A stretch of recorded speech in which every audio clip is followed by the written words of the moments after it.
déjà 50% de la majorité des clients africains veulent se positionner en tant que victimes. Les personnes commandent des articles en ligne.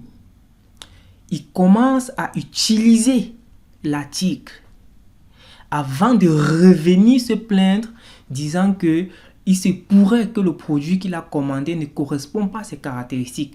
Pourtant, sur la page, sur la fiche produit, on avait marqué toutes les informations concernant le produit. Toutes les caractéristiques qui sont marquées, mais le client vient vous dire, ça même après 2 jours, il a commencé l'utilisation du produit. Si quelqu'un au quartier dit, ah, ton téléphone ne filme pas bien, je prends l'exemple d'un téléphone, ou alors quelqu'un au quartier dit, pourquoi c'est ça que tu as choisi, et les caractéristiques, pourquoi tu n'as pas choisi celui-ci. Le client vient carrément vouloir rembourser, ou du moins, le client vient carrément vouloir demander qu'on échange son article contrairement à un autre article qui correspond peut-être mieux aux caractéristiques dont il avait souhaité. Mais cependant, en commandant l'article, les caractéristiques y étaient. C'est pourquoi lorsque vous faites du e-commerce et que vous ne prenez pas en compte tous ces éléments-là, tous ces paramètres, les gens auront tendance que vous n'êtes pas, comment j'ai envie de dire ça, que vous n'êtes pas accueillant, vous ne leur répondez pas bien parce que les gens sont toujours prêts à chaque fois à vouloir se positionner en tant que victime. Donc déjà 50% de la majorité des clients africains veulent se positionner en tant que victime. 50%.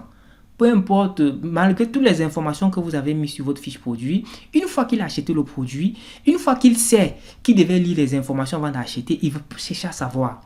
Il ne veut pas se dire, ah, c'est à moi la faute parce que je devais normalement lire la fiche produit avant de commander. Il ne va pas le faire. Mais ce qui va se passer, c'est qu'il va tout simplement essayer de se positionner comme victime ou alors il pourra même saboter tout en sachant que la faute lui revient parce qu'il devait lire la fiche produit. Ce sont des réalités que vous devez comprendre sur le marché africain. Ok?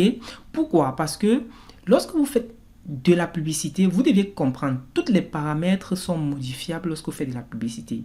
Aujourd'hui, on a encore énormément de personnes qui font de la publicité en laissant les messages par défaut.